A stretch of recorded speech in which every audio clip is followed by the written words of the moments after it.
Councilmember Barbara McConnell, please.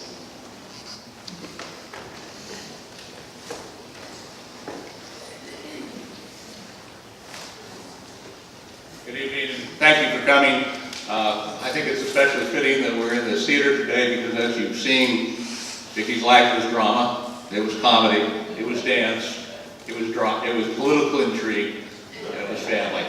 So what better setting than this theater here today to acknowledge her wonderful life, her celebration of life, where she wanted us to wear bright clothing so we all know that we love her and that she would have another party to attend yet again. I first learned of Vicki's tragedy some time back, and we were talking about it earlier on. She displayed her typical mannerism of, well, I've got cancer, but you know, I'm going to kick your butt. And so she did for a long period of time. It was a great example of how to deal with adversity and yet still have dignity above all. For some, this is an opportunity for us to come together and deal with the terms of her situation and where we go from despair to joy and reflection. And you've heard that today from many speakers. For others, it's an opportunity to be emotional and happy that we had the privilege to have Vicki in our lives. She had a life with DNA of happiness built in. She connected in so many different ways. When I first met her, we shared common stories about the sagebrush state, areas of California, religious experiences, constantly reflecting upon how common and many circles we were connected by.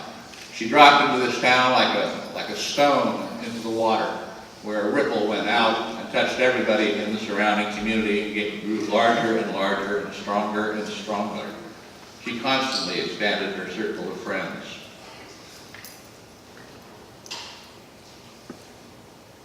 I had the great privilege to be honored with her assistance through the re-election to the City Council in 2016.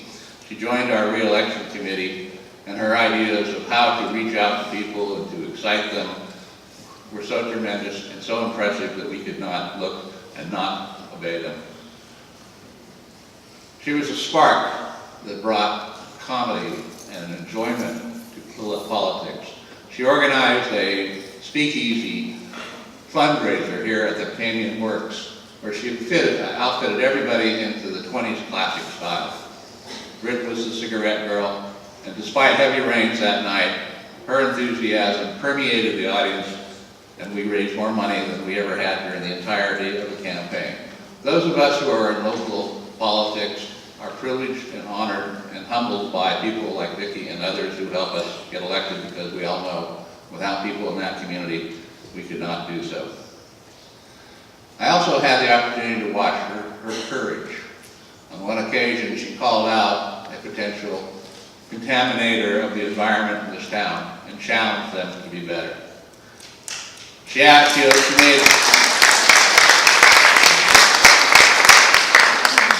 the courage to stand up to people who said, you have a plantation mentality. That's a heavy charge, but she had the courage to deal with it in public and write on it. When we rode in the 4th of July parade, as we went by the people, she knew of more people in this city, I think, than I do. There were more calls to her, and they were calls of admiration and true happiness. She also, of course, brought her chihuahua with her, who was very happy and enjoyed it greatly. Today is kind of a homecoming for many people. In fact, some societies don't recognize funerals or celebrations of life. They have homecomings and they have send-offs. This is our way of having a homecoming with Vicki and sending her off. We've all heard of her love of pit bulls. We've also heard now of the dates when she loved those pit bulls. And I now realize that she was the original pit bull with lipstick.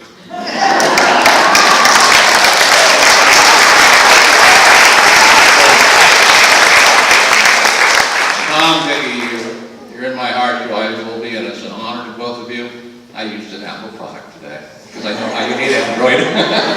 Thank you so much.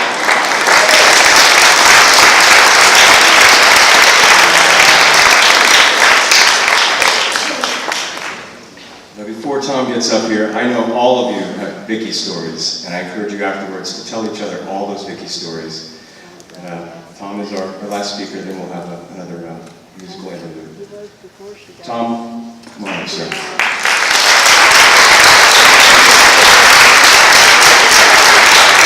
First of all, I'd like to assure you that the champagne has been kept on ice. So we are not going to have warm champagne. I wanted to point out the accordion over there.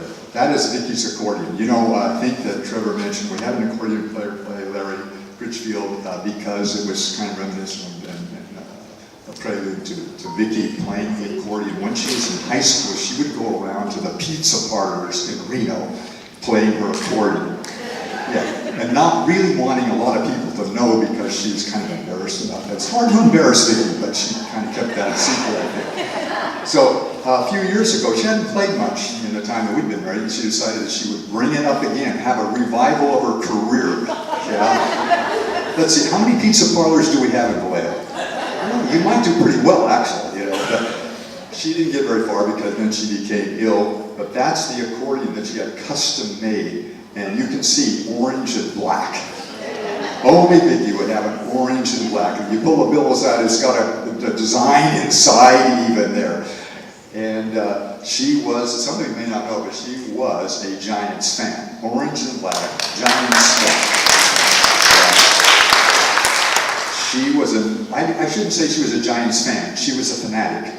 You know the difference? A fanatic is someone who will wear orange and black at home, watching on television, pom-pom in hand, and thinking that if she screams loud enough, they will help them win. That's a fanatic. Our home in the baseball season was a sports bar. Being the last speaker has some advantages. I've had my share of tears already, so maybe I'm all cried out. So I'm not going to speak. I'm not going to take a chance, though, because I've got a little script here in case I start to lose it. And also, I'm not going to talk about the big C, that word, right, and how much she fought courageously.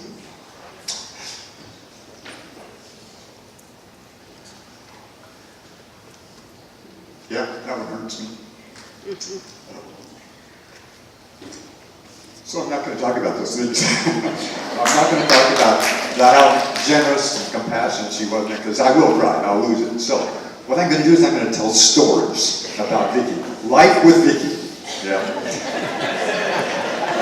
Someone said, we got married quickly. We only knew one another for 4 months. And that was a weekend romance because we lived in different states. And so we eloped. And then the fun started, the adventure started. It was getting to know one another really quickly, getting to know Vicki. It was an adventure, I assure you. I think it was something like Sonny and Cher. You know, a lot of bantering, a lot of fun, a lot of laughter, but I don't think that many of our friends or family gave us very good odds at making it for almost 29 years. So it would be 29 years in December. Actually, I take credit for the longevity because I very quickly realized who was going to get the spotlight, and it wasn't going to be me. Vicki gets the spotlight, I get to be the straight man. Yeah, no, that was a good formula. And as it turned out, I think we were a lot more like George Burns and Gracie Allen than we were Sonny and Cher. I mean, think of the difference. Sonny and Cher didn't do all that well, did they? George and Gracie did pretty good. I think we did really well. We somehow agreed on most of the big things in our lives that we wanted to do. We rescued animals, we danced a lot, we loved working in our yard, we loved our family. So we really had a pretty nice time of agreeing on most of the big things. I will admit, though, that it wasn't always easy. People suggested that Vicki had a little edge to her at times, and I think all of you know that. She had this infectious enthusiasm, a zest for life, that allowed her to get away with things that most people don't even try. Yeah, I can't tell you how many times I would see something happening and she would get me, I'd say, felt, I'd try to hold her back, she would barge ahead, and inevitably, she turned into this wonderful experience. She just had that uncanny ability to do that. Actually, I had fair warning about this is a person with an atypical personality on our first date, because we met at a dance event, but our very first date was in Nevada City, and we had agreed to meet at a certain time. This is before cell phones, of course. She was 3 hours late. 3 hours, first date, yeah. I'm sitting at the bar looking around, She finally shows up, and within minutes, it didn't even matter. It didn't even matter that she was late. How many of you had that kind of experience with her? She had this uncanny ability sometimes arrive a little late, barge into a conversation, take center stage, start telling a story, and within minutes, everybody's laughing, having fun. She had that ability. She loved to tell stories. There was one time, only one time, that I ever remember her as speechless. Can you imagine Vicki speechless? It's a hard image to gather, isn't it? We made some dance instructional videos. I did the talking on the first 2 or 3. We went back to make another one. And she said, I should get the talk too. So we hooked her up with a microphone, got the cameras ready. The director said, roll them.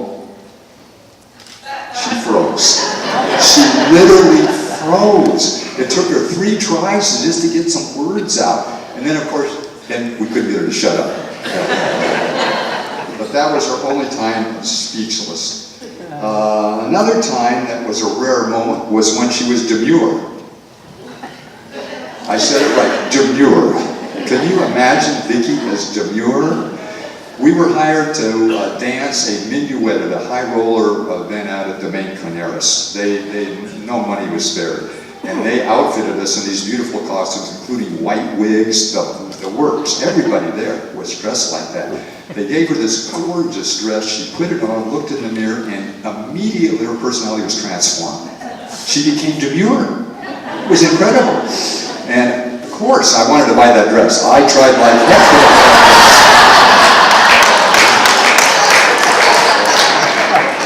No deal. It was being sent off actually to the Palace of Versailles in France. I mean, it was a really authentic dress that was going to be used at a ball in the palace. Vicki was unflappable. She was hard to embarrass. We used to teach dance, and sometimes we'd take a break and let people go get a drink at the bar or go to the restroom. Vicki would inevitably start talking to somebody, and then she'd be running off to the restroom as I'm ready to start class again, and I would start without her. Well, one time I started without her, got the class going, and all of a sudden, we hear Vicki singing. And then all of a sudden, we hear the flush of a toilet. She didn't turn the mic off. She came out, laughed with us, and went right on. She couldn't embarrass her very long. Vicki could break through social barriers like that, do a lot of crazy things, I think, because she was fearless. She wasn't brave, she was fearless. And I think there was a reason for that. People have talked about it. She genuinely loved people, all people. It didn't matter who they were, ages, walk of life. She loved people and assumed that people would love her too.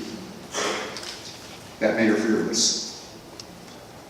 She would just jump up there, and know that they were going to have a good time with her. And they usually did. In fact, I can't think of a time they really didn't. She had no filters. She had no pretenses. She just, whatever she said, whatever she did came from her heart. I think it was something like an innocent, childlike quality that she just never outgrew. It was, I think, her way of just always wanting to have fun with people, and she wanted them to have fun with her. So she knew that if she could get you in that crazy costume, you would light up. You would have a good time with her. So here's the costume. How many people out there, I'm going to ask you to raise your hands, but I know a lot of you have costumes that Vicki made you put on. Yeah. I'm one of those people. Occasionally, I got in some crazy costumes, and it usually turned out to be kind of a fun thing. So that was Vicki. And in that way, she is an inspiration to me. She enjoyed people so much that she just came alive with people. She loved them, and I think of it as kind of an inspiration of fun, excitement that you can have on an everyday basis with loving people like all of you. She just had a crowd of loving people around her. So there's going to be tearful days. She left a big empty place in my heart. But to borrow some of the recently departed, the sayings of departed John McCain, we should not cry that she left. We should smile that she was here. And so what I do is I try to think about having those wonderful 29 years with her. That's a pretty big gift. And not what we don't have today. So I'm going to miss her terribly. That is, if I have time. She must have made 100 of you promise to take care of me. Yes. That was her last caretaker mode, you know. Take care of Tom. She made me promise to take care of the dog. So I have never had such a busy social schedule. I want to assure you, though, that I'm going to be all right. But don't lose my number, you know, completely. So we're about ready now to enjoy the better part of this, the part that Vicki would like the best, the champagne, although I think it runs a just a little bit above having her name on the marquee. Yeah, she would love that. Yeah. I'm sure.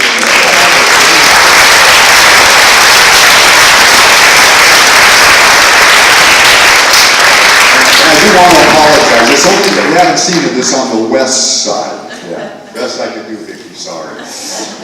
Very nice. It'll be lit up maybe as it's starting to get dark out there. Let me leave you with one last thought. It's a thought that has been alluded to here by several people. Actually, we lost someone that we loved all too soon. The gift in that is that in her passing, from this form to whatever comes next, we have an opportunity, and that opportunity is a challenge maybe for us to awaken ourselves to seeing that death is but a transformation. Perhaps we can learn to be open, experience Vicki in whatever recreated form she's in. Be it an angel, she loved angels, so it very well could be an angel. A vision, a dream that you may have, maybe that's your way of communicating. A butterfly in your garden, as someone has talked about. I'm putting a little rabbit statue in my backyard and has a butterfly perched on its nose, and that's going to inspire me to talk to her, go out in my backyard, and I will talk to her, and I encourage you to talk to her. But I warn you, if you talk to her, she will talk back. It is Vicki, after all, and she's got new material. She's got a lot of good stories to tell you, I'm sure. However, I know what she's got in store for me if she gives you a message. It will be which parking lot space to take in the parking lot. You know, some things will never change. So we're about ready for the champagne, but wait, do I hear her right now? End of message. To erase this message, press 7. Message saved. Next message. Hi, caller, Vicki. I wanted to put on speaker. So I say hi, and I'm so sorry I am too tired or too sick to get together with you guys. I really do miss you. But I think about you every day too, and thank you for thinking about me, and hopefully soon we'll get together. I never know, this last came out, I felt fine right afterwards. So maybe this Thursday team will go the same way, and we'll be able to join you at Russell's birthday dinner. But also, anyway, keep Robert a great big hug for me, and again, thank you for all your love and support and prayers. That's you. Bye-bye.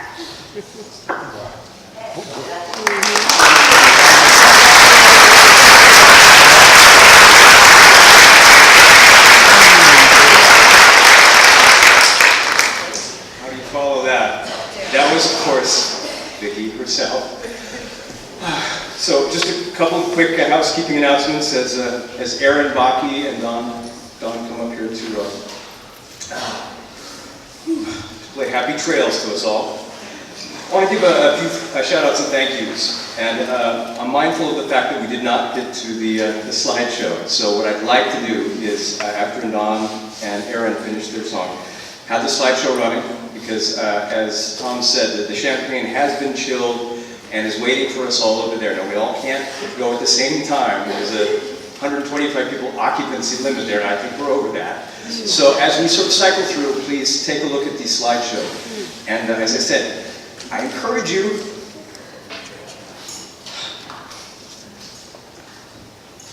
tell those Vicki stories. Talk to the person next to you. So quick thank yous. Gabriel Klein, who did the slide presentation. Round of applause. You'll see it. Don George did the videotaping. We'll be able to see all of this. And for those of us who couldn't make it, they'll be available on YouTube. Nicole Hodge. Nicole Hodge is amazing. She's with the League of Chefs, and she made all of that possible next door with the champagne and desserts. Jeff Polly, who donated the champagne. Quite a lot, I understand. Blush in San Francisco, so get a chance. And lastly, a big thank you to the Empress Theater, to Kevin, all the staff and volunteers here at the Empress.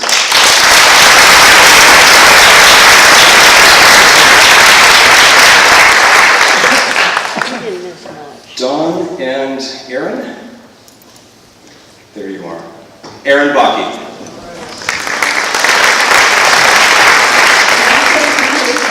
He's here virtually, as is Vicki, actually, so kind of like Vicki wanted to be here very much and sends his love, and she asked us to sing this song.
Now go straight through. It's to my right, to your left, out here, out into the lounge, go straight into the other part of the building.